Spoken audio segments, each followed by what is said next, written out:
नमस्कार दोस्तों, आपका स्वागत है आपके अपने YouTube channel Gyanshala with Nikhil में।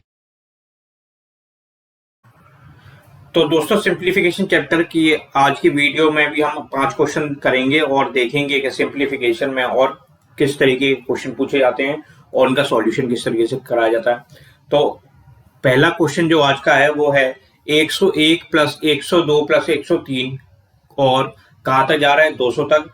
इनका सम करना है, योग करना है और हमें इनकी वैल्यू बतानी है। तो या तो हम इसको इस तरीके से करेंगे, एक एक जो वैल्यू दे रखी है उसको जोड़ते जाएं अगली वैल्यू में। इसमें लगेगा हमें समय, पर हमें क्योंकि सिंप्लीफिकेशन चैप्टर में क्वेश्चन सॉल्व करने होते हैं या क्वेश्चन पेपर में जो क्वेश्चन सॉल्व करने होते हैं वो करने होते हैं एक लिमिटेड टाइम में। तो हमें क्या करना होता है, ऐसे सभी क्वेश्चन में कोई ना कोई ऐसी एक पैटर्न बनानी होती है या कहें तो कोई एक ऐसा लॉजिक देखना होता है जिसका यूज करके हम पूरे लंबे क्वेश्चन को एक शॉर्ट फॉर्म या एक फॉर्मूले में हम रख सकें और उसकी वैल्यू निकाल सकें। तो जब भी ऐसे कुछ नंबर दे रखे हो जो आपस में जुड़ रहे हो और हर नंबर का पिछले वाले नंबर से जो अंतर आ रहा है वो बराबर आता है, तो ऐसी सीरीज या ऐसी श्रेणी को हम अरिथमेटिक प्रोग्रेशन कह सकते हैं। तो क्योंकि इस सीरीज में, इस क्वेश्चन में जो नंबर दे रखे हैं वो उनमें सब में पिछले वाले नंबर से एक का अंतर ज्यादा है। मतलब जैसे पहला जो नंबर है वो 101 है, 101 में एक जोड़ेंगे तो अगला नंबर आ जाएगा 102, फिर 102 में एक जोड़ेंगे तो 103 आ जाएगा। ऐसे चलते चलते कहाँ तक जाएंगे हम 200 तक।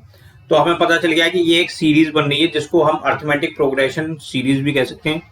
अब क्योंकि अरिथमेटिक प्रोग्रेशन सीरीज हमने पहचान ली, तो हमारे पास में अरिथमेटिक प्रोग्रेशन के 2 फॉर्मूले हमें याद होने चाहिए। एक तो होता है सम निकालने का, सीरीज में जितने भी नंबर दे रखे हैं या टर्म्स दे रखे होंगे सम निकालने का, और एक होता है टीएन। टीएन मतलब होता है उस श्रेणी या उस सीरीज में जो nth पोजीशन पे जो नंबर होगा उसकी वैल्यू निकालने का। जैसे कि अगर n की वैल्यू टीएन में हम 1 रखते हैं तो हमें जो फॉर्मूला होगा उससे पहले नंबर की वैल्यू पता चलेगी, पहले जो अंकों का उसकी वैल्यू पता चलेगी। अगर n की वैल्यू 2 रखें तो सीरीज के दूसरे नंबर की वैल्यू पता चलेगी। ऐसे ही n की वैल्यू कुछ भी रखते जाएंगे फॉर्मूले में तो हमें उस दी हुई सीरीज का उस लोकेशन का नंबर पता चल जाएगा। ठीक है, तो सम का जो फॉर्मूला होता है अरिथमेटिक प्रोग्रेशन के लिए वो क्या होता है, सम का जो फॉर्मूला होता है, योग का जो फॉर्मूला होता है वो होता है n/2 मल्टी और ब्रैकेट में हो जाएगा a प्लस l। यहाँ पे क्या है, n तो दे रखा है श्रेणी में या सीरीज में या अरिथमेटिक प्रोग्रेशन में कितने टोटल टर्म्स दे रखे हैं वो n बताएगा। a जो होता है वो बताता है फर्स्ट टर्म, सीरीज का पहला नंबर क्या है। l बताता है अरिथमेटिक प्रोग्रेशन सीरीज या श्रेणी का जो सबसे आखिरी अंक होगा वो बताता है। ठीक है, अब आप अगर इस फॉर्मूला देखें तो हमें a भी पता चल रहा है और n भी पता चल रहा है। वो a और l दोनों पता चल रहे हैं पर n नहीं पता हमें, क्योंकि n हमें चाहिए जिससे कि ये पता चल सके कि इस श्रेणी में जो 101 से लेकर के 200 तक जा रही है उसमें कुल कितनी संख्या दे रखी है।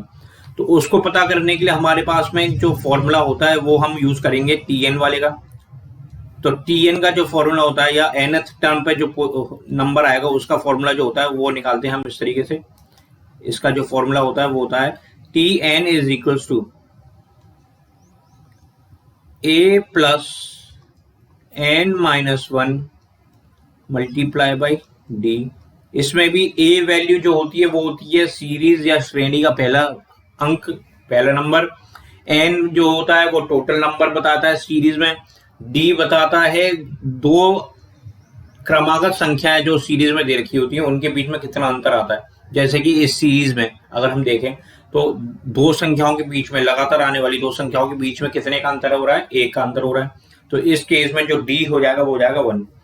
तो अब हम क्या करेंगे, मान लीजिए tn जो है हमें लास्ट वाले टर्म ही निकालना है कि 200 जो आ रही है इसमें वैल्यू वो कौन से नंबर की संख्या है। ठीक है, या सीरीज का जो आखिरी नंबर लिखा हुआ है 200 वो कौन सा नंबर है। तो हम क्या करें, n की जगह हम tn की जगह हम वैल्यू रखेंगे 200। ठीक है, a की जगह क्या हो जाएगा 101 जो कि पहला संख्या हो गई सीरीज की।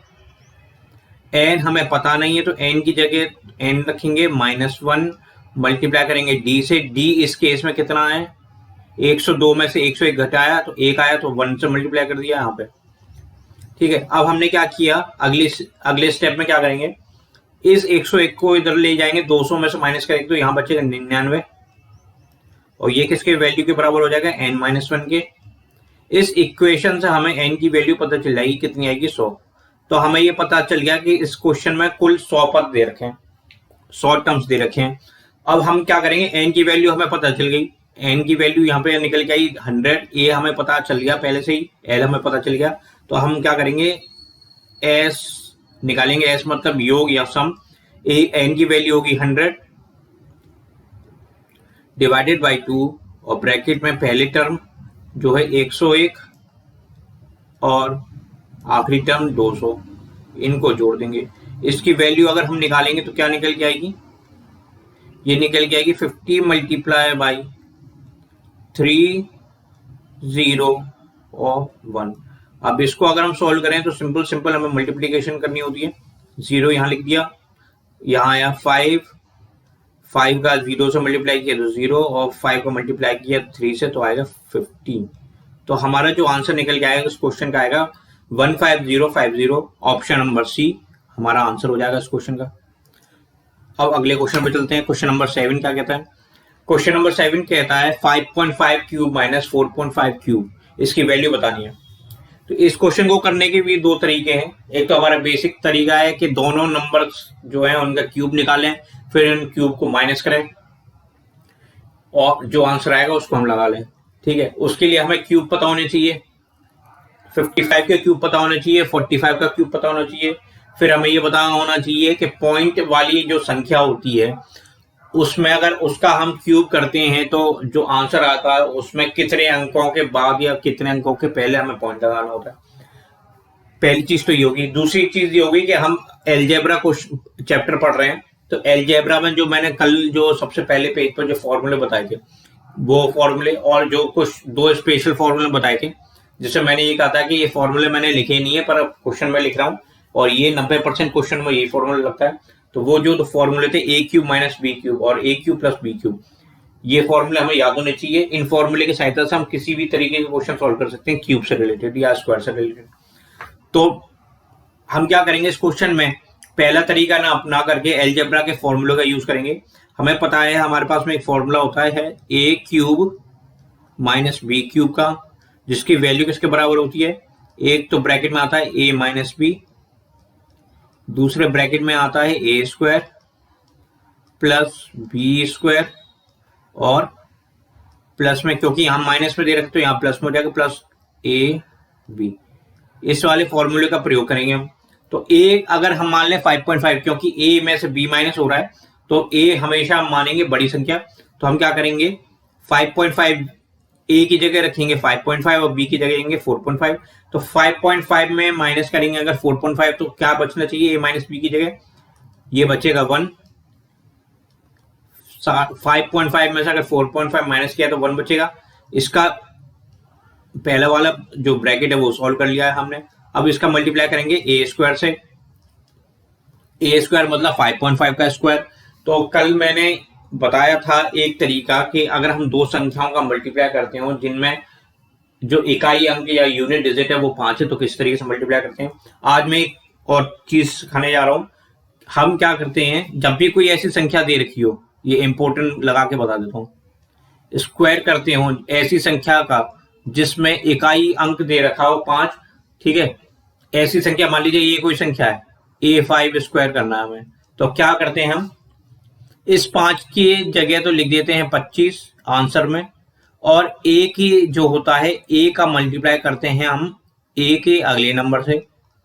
ऐसे मतलब कि अगर मान लीजिए इसी एग्जांपल अगर इस फॉर्मूले का हम यूज करते हैं 5.5 का स्क्वायर निकालें, 5.5 का स्क्वायर निकालें तो कैसे निकलेगा। सबसे पहले तो इस 5.5 को हम 55 मान के चलते हैं, क्योंकि हमें पॉइंट से अभी फिलहाल मतलब नहीं है, आंसर जब आ जाएगा तब हम पॉइंट का देखेंगे क्या करना है। तो मैंने 5.5 को कन्वर्ट कर दिया है 55 में। अब इसका स्क्वायर निकालना है मुझे। तो मैंने जैसे बताया अगर कोई ऐसी संख्या दे रखी हो जिसमें यूनिट डिजिट 5 हो या इकाई अंक 5 हो तो इसका स्क्वायर कैसे करते हैं, इस वाले 5 की जगह तो कर देंगे 25 डायरेक्ट, और इस वाली संख्या को हम अगली वाली इससे एक ज्यादा अंक से मल्टीप्लाई करेंगे, मतलब 5 का मल्टीप्लाई करेंगे हम किसमें 5 का मल्टीप्लाई करेंगे एक अंक ज्यादा से तो ये हो जाएगा 6 से, तो इसका जो आंसर आएगा वो आएगा 3025। अब हम पॉइंट देखते हैं। स्क्वायर करने से पहले जो पॉइंट था उसके बाद में सिर्फ एक संख्या दे रखी थी, तो स्क्वायर करने के बाद में कितनी संख्याओं से पहले पॉइंट आ जाएगा? हमेशा यहाँ पे पॉइंट के बाद में जितनी संख्या दे रखी हो स्क्वायर करने के बाद में उससे दुगनी संख्या से पहले पॉइंट लगा देंगे। तो अगर यहाँ पे एक संख्या से पहले पॉइंट है तो यहाँ पे कितनी संख्या से पहले पॉइंट आ जाएगा? 2 संख्या से पहले पॉइंट आ जाएगा। तो इसका मतलब ये है कि हमारा ए स्क्वायर की वैल्यू आ गई 30.25। 30.25 की वैल्यू आ गई हमारे पास। अब इसी तरीके से हम बी स्क्वायर की वैल्यू निकालेंगे। बी स्क्वायर की वैल्यू क्या है? बी क्या है? 45, 4.5 है बी, तो 45 का स्क्वायर निकालेंगे तो क्या हो जाएगा? 4 का तो मल्टीप्लाई करेंगे 5 से अगली संख्या से, तो 4 का मल्टीप्लाई किया 5 तो 20, और इस 5 की जगह लिखेंगे 25। फिर ये अगर पॉइंट जो है ये अगर एक संख्या से पहले लिखा हुआ था, स्क्वायर करने के बाद में 2 संख्या से पहले लिखा जाएगा, तो यहां पे आ जाएगा पॉइंट। ठीक है, अब हमने इन दोनों की वैल्यू निकाली, ए स्क्वायर की निकाली, बी स्क्वायर की निकाली। अब हमें माइनस जो करना है वो क्या माइनस करना है? माइनस जो करना है वो करना है 5.5 और 4.5 का मल्टीप्लाई। इसकी जो वैल्यू आएगी वो उसमें माइनस करनी है। अब हम कल का जो क्वेश्चन था एक जिसमें हमने मल्टीप्लाई करना सीखा था कि दो ऐसी संख्या जिनकी यूनिट डिजिट जो है वो 5 हो तो उनका मल्टीप्लाई कैसे करते हैं वो करते हैं। क्या करेंगे हम? 5 को कर देंगे इग्नोर, तो एक बचे 55 में से 5 लेंगे और 45 में से 4 लेंगे। फिर हम क्या करते हैं? इन दोनों का मल्टीप्लाई करते हैं, आएगा 20। फिर इन दोनों को ऐड करके उसको 2 से डिवाइड करते हैं, या कहें तो 5 और 4 का एवरेज लेते हैं, तो 5 और 4 का जो एवरेज आएगा वो आएगा 4.5, वो इस 20 में से जोड़ देते हैं 20 में। फिर जो रिजल्ट आता है इसको 100 से मल्टीप्लाई करते हैं, 100 से मल्टीप्लाई किया, ठीक है। फिर जो आंसर आएगा उसमें हम 25 जोड़ देंगे, ठीक है। ये तरीका जो है ये नॉर्मल कैलकुलेशन जो नॉर्मल मल्टीप्लाई करते हैं उससे थोड़ा फास्ट रहता है। अगर आपको प्रैक्टिस है तो आप बड़ी आसानी से इन दो संख्याओं का जिनकी जो यूनिट डिजिट या इकाई है वो 5 है उसका मल्टीप्लाई करके एक लाइन में निकाल सकते हैं। तो कितना वैल्यू आ जाएगी इसकी? ये आ जाएगी 24.5। 24.5 से जब हम मल्टीप्लाई करेंगे 100 से तो आ जाएगा 2450, और 2450 में 25 जोड़ेंगे तो कितना आ जाएगा? 2475। 2475 इसका आंसर आ जाएगा। अब हम वही देखते हैं, पॉइंट हमें वैल्यू रखनी है। जब भी हम दो ऐसी संख्याओं को मल्टीप्लाई करते हैं जिनमें पॉइंट दे रखी हूं तो हम क्या करते हैं? रिजल्ट में पॉइंट कैसे लगाते हैं? पॉइंट ऐसे लगाते हैं, देखते हैं कि पहली संख्या जो है उसमें पॉइंट के बाद में कितनी संख्या है और दूसरी संख्या में पॉइंट के बाद में कितनी संख्या है। उन दोनों संख्या को जोड़ लेते हैं, मतलब प्लेसेस को जोड़ लेते हैं, जगह को जोड़ लेते हैं। जैसे यहाँ पे एक प्लेस दे रखा है पॉइंट के बाद में और यहाँ पे भी एक प्लेस दे रखा है पॉइंट के बाद में, तो इस एक प्लेस को और इस एक प्लेस को जोड़ा तो कितने प्लेस आए हमारे पास में? 2 प्लेस आए। तो हम क्या करते हैं, जो रिजल्ट आता है उसमें 2 प्लेस से पहले हम पॉइंट लगा देते हैं। अगर मान लीजिए यहाँ पे 5.5 की जगह 5.51 दिया होता तो यहाँ पे 2 प्लेस हो जाते और यहाँ पे 1 प्लेस हो जाता, तब उस केस में हम यहाँ पे 3 प्लेस से पहले लगाते पॉइंट। तो यहाँ पे कितना आंसर आएगा? 24.75। तो इस 24.75 को हम माइनस कर देंगे पूरी इक्वेशन में से। अब हमें सॉल्व करना है आंसर, तो ये कितना हो जाएगा? इसको जोड़ा तो जाएगा, सॉरी ये प्लस आएगा, माइनस नहीं आएगा, ये प्लस आएगा क्योंकि ये पे माइनस दे रखा है, ए माइनस बी है तो यहाँ पे प्लस आएगा, ठीक है। तो हम इसको जोड़ेंगे, माइनस नहीं करेंगे, तो हम इसको जोड़ लेते हैं। 350, 320, 50 हुए, 50 और 24 74 हो गया, ठीक है। ये तो सीधे सीधे हमने नंबर जोड़ दिया। अब पॉइंट वाली वैल्यू जोड़ते हैं। 0.25 मिलकर की क्या बनेगा? 0.50। 0.50 और 0.75 बनता है 1.25।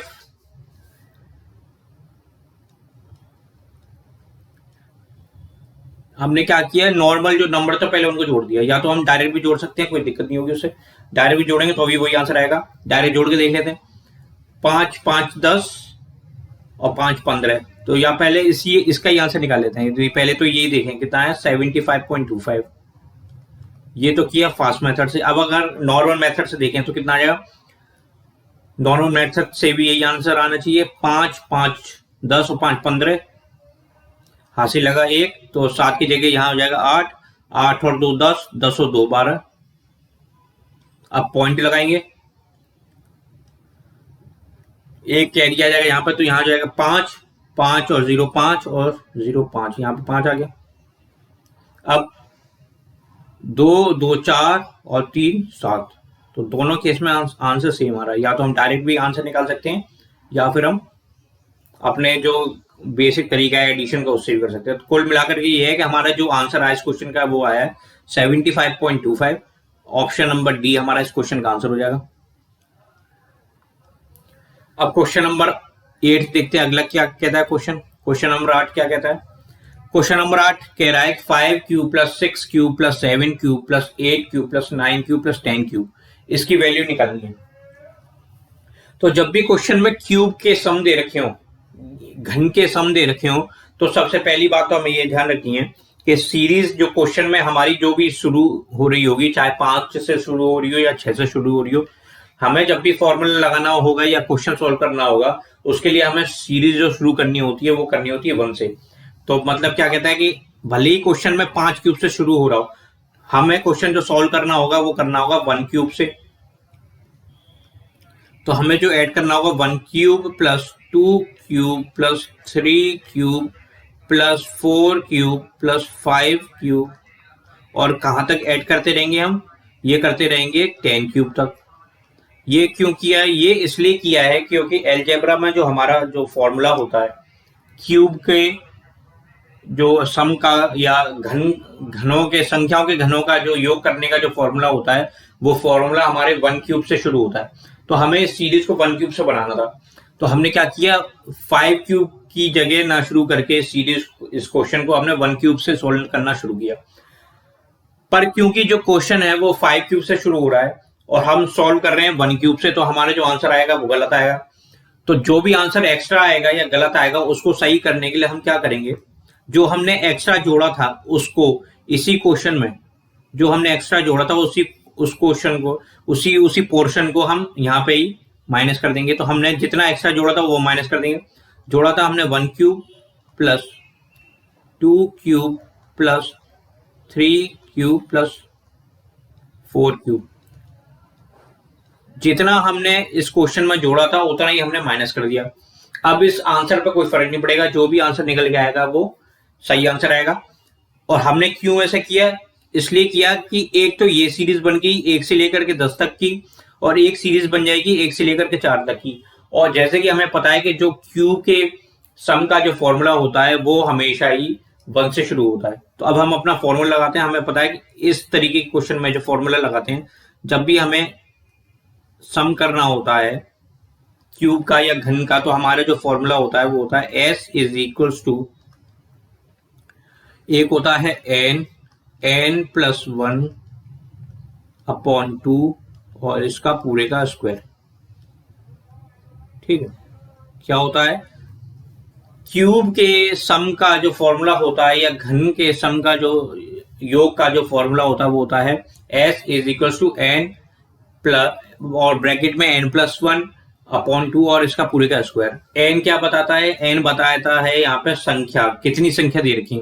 जैसे कि अगर हम अब इसको सॉल्व करें, इस क्वेश्चन को सॉल्व करें, तो पहली सीरीज में कुल कितनी संख्या दे रखी है? 1 से लेकर 10 तक कितनी आ जाएंगी? 10। तो n की जगह लिखेंगे 10 और n प्लस 1 क्या हो जाएगा? 11 अपॉन करेंगे 2 से और पूरे का स्क्वायर कर दिया हमने। फिर माइनस किया, इस वाली सीरीज में देखें कुल कितनी संख्या दे रखी है? 4। 4 का मल्टीप्लाई किया 5 में, n प्लस 1 हो जाएगा 5, 2 से भाग किया और पूरे का स्क्वायर किया। ये वैल्यू कितनी निकल के आएगी? ये वैल्यू निकल के आएगी 110/2, जिसको हम लिख सकते हैं 55 का स्क्वायर। और ये क्या निकल के आएगी? ये निकल के 20/2 मतलब 10 का स्क्वायर। अब फिर से एक और फॉर्मूला लगा सकते हैं हम अलजेब्रा का। जब भी a square minus B square दे रखा हो तो हम क्या करते हैं, a square minus B square की जगह a प्लस बी और a माइनस बी करके लिख देते हैं। तो क्या लिख सकते हैं इसको? एक तो ब्रैकेट में आ जाएगा a प्लस बी, जिसमें a होगा 55, b हो जाएगा 10। तो एक तो हो जाएगा a प्लस बी की वैल्यू होगी 65। दूसरे ब्रैकेट में a माइनस बी, मतलब बड़ी संख्या में से छोटी संख्या घटाएंगे, तो 55 में से 40 घटाया तो 55 में से 10 घटाया तो 45 आया। अब दो संख्या मिल गई हमें, एक तो मिल गई 65 और एक मिल गई 45, 45 मिल गई। अब फिर से या तो हम इसको मल्टीप्लाई करें नॉर्मल तरीके से, या फिर हम अपना वो एल्जेब्रा वाला या वैदिक मैथमेटिक्स वाला जो ट्रिक है या कंसेप्ट है वो यूज करते हैं। तो उसी कंसेप्ट को यूज करते हैं, जैसे कि हमें और प्रैक्टिस हो जाए इस क्वेश्चन को सॉल्व करने की, इस तरीके के जहां पे दो ऐसी संख्याओं का मल्टीप्लाई करना है जिनकी यूनिट डिजिट या इकाई 5 है। हम क्या करेंगे, 5 को इग्नोर कर दिया, 6 बचा, 4 बचा। फिर 6 और 4 का मल्टीप्लाई किया 24, 6 और 4 को जोड़ करके 2 से डिवाइड किया तो कितना आया 5, 6 4 10, 10 डिवाइडेड बाय 2 5 हो गया। फिर इस पूरे को हमने 100 से मल्टीप्लाई किया और 25 जोड़ दिया, कितना आ गया 29 मल्टीप्लाई बाय कितना होगा 100, 2900, और 2900 में 25 जोड़ें तो 29 25 इसका आंसर हो जाएगा। ठीक है, 29 25 किसका आंसर आया 65 मल्टीप्लाई बाय 45 का, और यही वैल्यू हमें निकालनी थी। तो हमारा आंसर भी साथ के साथ हमें मिल गया, क्या कितना 2925, जो कि इस क्वेश्चन का भी आंसर होगा। तो हमारे जो क्वेश्चन नंबर 8 का आंसर मिल गया वो है ऑप्शन नंबर डी। अब क्वेश्चन नंबर हम देखते हैं 9 क्या कह रहा है। क्वेश्चन नंबर 9 कह रहा है 9 plus 16 plus 25 plus 36 plus 49 up to 100, ये इनका योग करना है। ठीक है, तो अब हम क्या करेंगे, इस क्वेश्चन को देखें क्या ये एपी बन रही है। एपी बनने के लिए हमें दो टर्म के बीच का जो डिफरेंस है वो कॉमन होना चाहिए। तो 9 में 16 जोड़ा, वो 9 में 16 लाने के लिए हमें कितना जोड़ना पड़ेगा 7 जोड़ना पड़ेगा।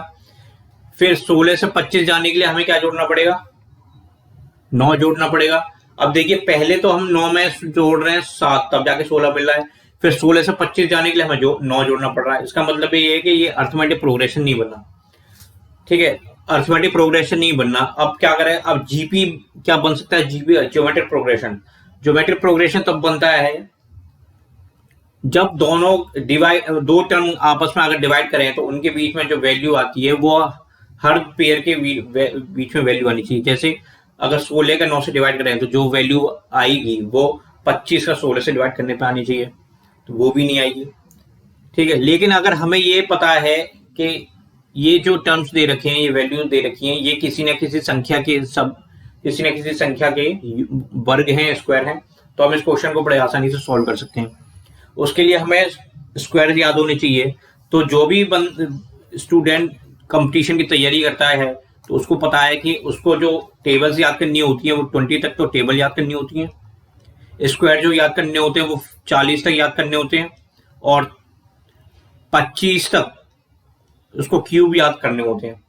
अगर किसी भी स्टूडेंट को 20 तक टेबल याद हो, 40 तक स्क्वायर याद हो और 25 तक क्यूब याद हो, तो वो मैथ से संबंधित ज्यादातर कैलकुलेशन जिसमें हम कुछ क्वेश्चन रीजनिंग के भी देखते हैं, इन्हीं सीरीज पे डिपेंड करते हैं, स्क्वायर और क्यूब पे, वो क्वेश्चन बड़ी आसानी से हो सकता है। तो अगर किसी को स्क्वायर याद हो तो ये कह सकता है कि 9 को हम लिख सकते हैं 3 का स्क्वायर, 4 को लिख सकते हैं हम 16 को लिख सकते हैं 4 का स्क्वायर, 25 को लिख सकते हैं 5 का स्क्वायर। ठीक है, 36 को लिख सकते हैं 6 का स्क्वायर। फिर अगर हम 7 स्क्वायर करें तो हमें 49 मिलता है। ऐसे ही चलते चलते चलते 10 स्क्वायर करने पर हमें 100 मिलता है। तो ये सीरीज बन गई 3 square plus 4 square plus 5 square, ऐसे अप टू 10 स्क्वायर तक हमें सीरीज मिल गई। अब जैसे हमें पता था कि क्यूब के सम करने के लिए हमारा जो फॉर्मूला है या जो सीरीज है वो 1 से शुरू होनी चाहिए, ठीक वैसे ही जब भी हमें स्क्वायर का सम करना हो, वर्गों का योग करना हो, तो जो सीरीज है वो 1 के स्क्वायर से शुरू होनी चाहिए।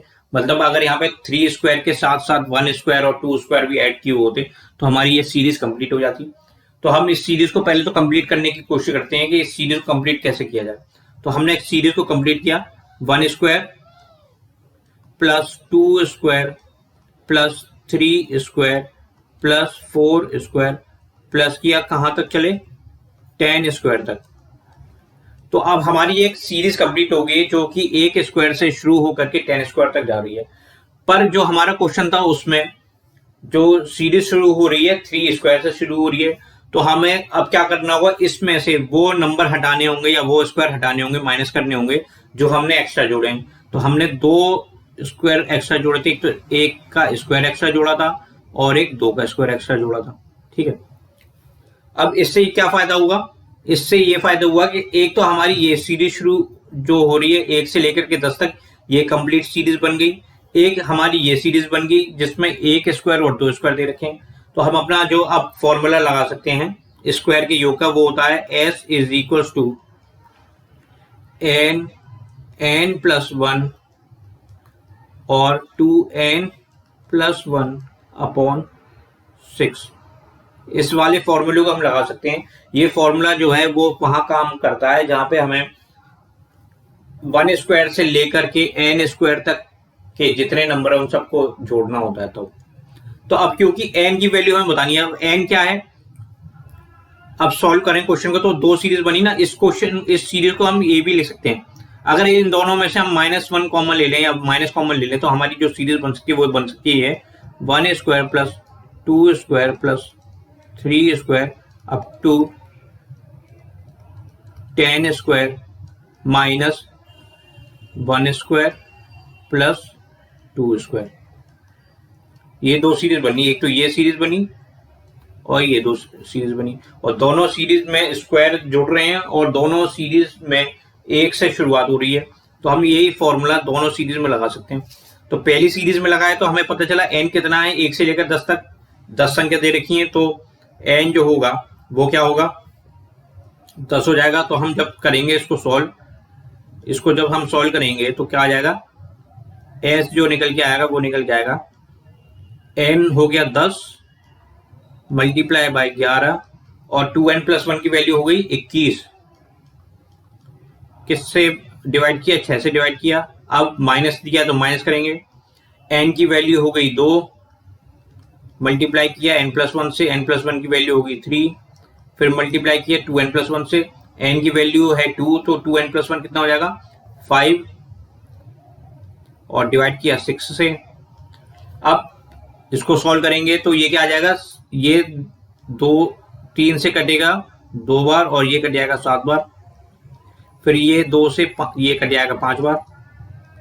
तो यहां जो वैल्यू निकल के आएगी वो आएगी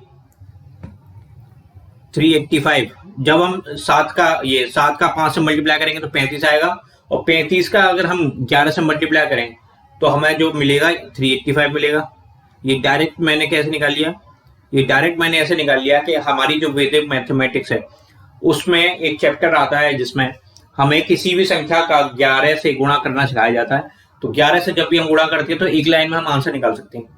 वो मैं आपको कभी आगे की वीडियो में समझाऊंगा कि 11 का जब हम किसी भी संख्या से मल्टीप्लाई करते हैं तो एक लाइन में कैसे आंसर निकाला जाता है।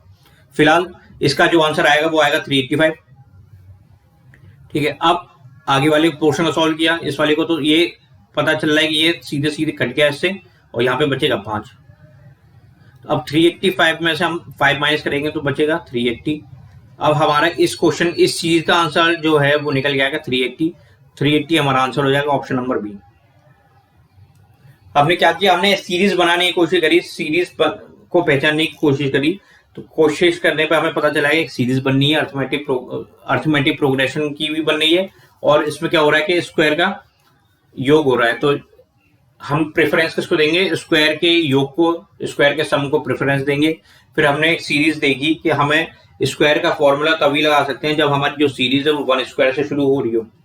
तो हमने क्या किया, इस सीरीज को कंप्लीट किया 1 स्क्वायर प्लस 2 स्क्वायर जोड़ करके, और क्योंकि 1 स्क्वायर और 2 स्क्वायर इसमें जोड़ा था तो हमें इसको माइनस भी करना पड़ेगा, तभी हमारा जो रिजल्ट आएगा वो सही आएगा। तो 2 सीरीज बनी, दोनों सीरीज में हमने इस फॉर्मूले का प्रयोग किया और आंसर निकाला, आंसर 380 आ गया। अब अगला क्वेश्चन सॉल्व करते हैं, क्वेश्चन नंबर 10। क्वेश्चन नंबर 10 बहुत सिंपल क्वेश्चन है, ये तो सीजीएल में पूछने लायक क्वेश्चन भी नहीं है, फिर भी अगर प्री में पूछा हुआ है तो इसके पीछे कोई ना कोई लॉजिक जरूर होगा। अब लॉजिक क्या है कि जब हम क्वेश्चन सॉल्व करते हैं तो हम क्या करते हैं, जल्दबाजी में रूट एक्स की जगह या एक्स की जगह रूट एक्स की वैल्यू निकाल के रख देते हैं, क्योंकि हम ये तो देख लेते हैं कि यहाँ पे जो है वो x दे रखा है, ठीक है, ये तो देख लेते हैं यहाँ पे हमें x दे रखा है और वो भी किसमें अंडर रूट में दे रखा है, मतलब स्क्वायर रूट में दे रखा है, और क्वेश्चन में जो x पूछा है वो बिना रूट के पूछा है। तो हम जल्दी जल्दी में क्या करते हैं, क्वेश्चन जल्दी करने के चक्कर में हम अंडर रूट x की वैल्यू निकाल करके छोड़े आते हैं, और अगर वो ऑप्शन में दे रखी हो तो वो हम ऑप्शन लगा भी आते हैं। बाद में हमें पता चलता है कि हमें अंडर रूट x की जगह x की वैल्यू निकालनी थी, मतलब जो भी वैल्यू आई थी उसका स्क्वायर करना था। तो हम देखते हैं इस क्वेश्चन को कैसे सॉल्व करेंगे। तो हम क्या करेंगे, इसको नॉर्मल अपने तरीके से लिखेंगे। यहाँ पे दे रखा है रूट x अपॉन रूट 441 की वैल्यू जो दे रखी है वो दे रखी है 0.02, ठीक है। अब अगर हमें स्क्वायर या स्क्वायर रूट याद है तो हम ये कह सकते हैं कि 441 जो होता है वो किसका स्क्वायर होता है, 441 जो होता है वो 21 का स्क्वायर होता है। तो इस इक्वेशन को अगर हम आगे सोल्व करने कोशिश करें तो यहाँ पे रूट x आ जाएगा, अपॉन में क्या लिखेंगे, अपॉन में लिखेंगे हम रूट 441 की जगह हम लिख सकते हैं 21, क्योंकि 21 का स्क्वायर होता है 441, या फिर उल्टा कहें तो हम कह सकते हैं 441 का स्क्वायर रूट जो होता है वो होता है 21। अब इसको सॉल्व किया तो 0.02 आया।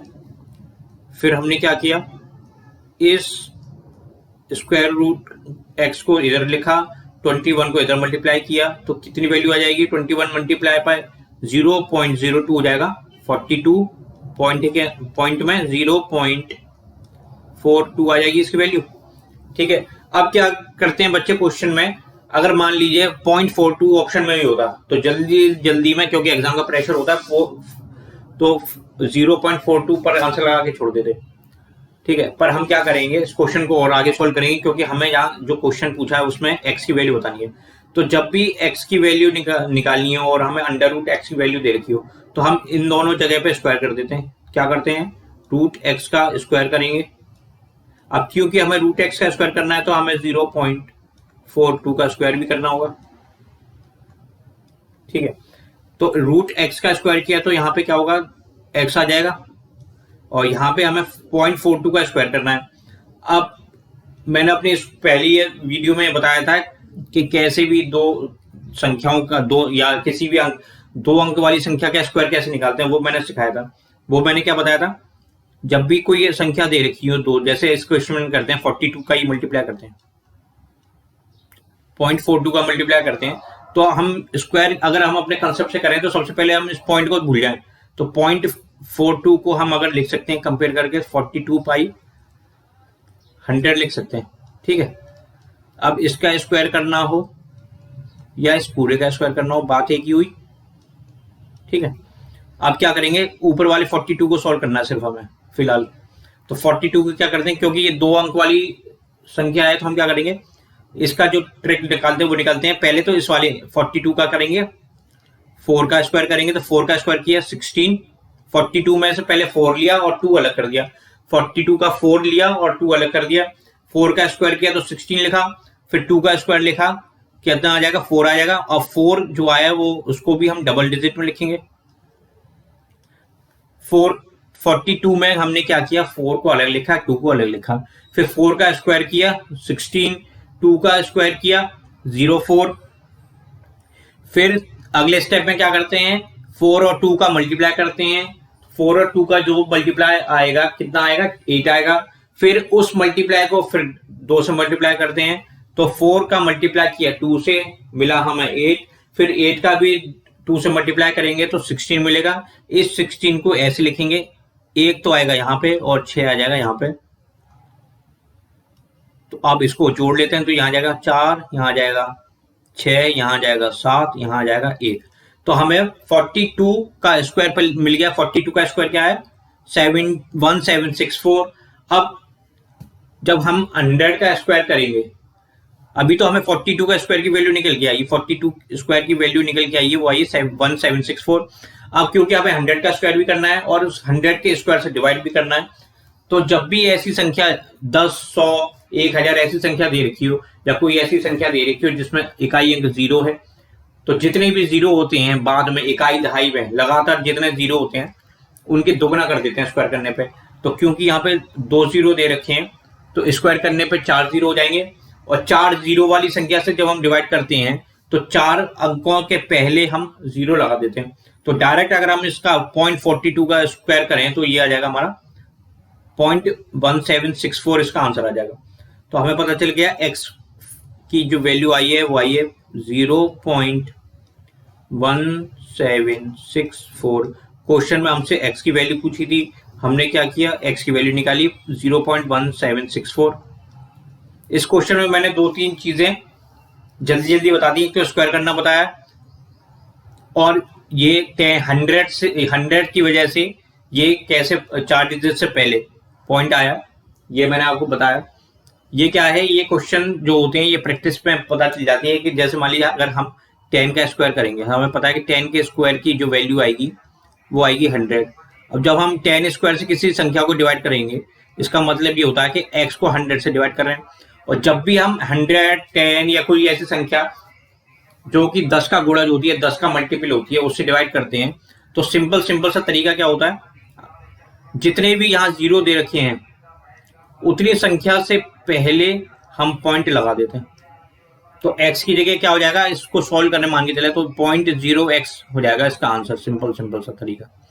तो वही मैंने किया। हमें पता था 42/100 का स्क्वायर निकालना है, 42 का स्क्वायर निकाला 1764।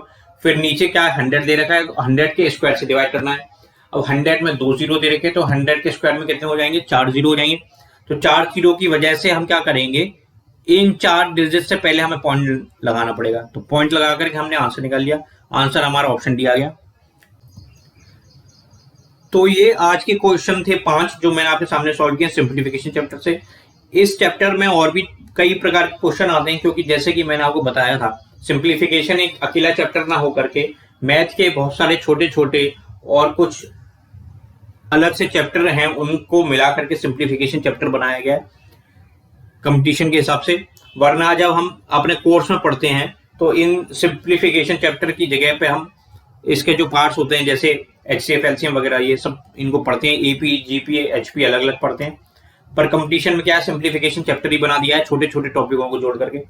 तो इस चैप्टर से रिलेटेड अभी बहुत से क्वेश्चन हमें करने हैं, जो जिनमें से कुछ क्वेश्चन हमारे प्रीवियस ईयर के SSC के होंगे, कुछ क्वेश्चन हमारे बैंक PO, IBPS या SBI के होंगे। तो लास्ट तक वीडियो देखने के लिए धन्यवाद। और अगर आपको ये वीडियो अच्छी लगी हो तो प्लीज इस वीडियो को लाइक कीजिएगा, शेयर कीजिएगा। चैनल अगर अभी तक आपने सब्सक्राइब नहीं किया है तो प्लीज चैनल सब्सक्राइब कीजिएगा।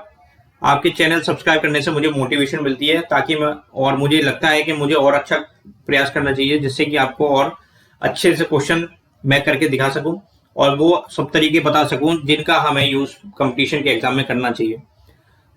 तो आज के लिए धन्यवाद। Have a nice day.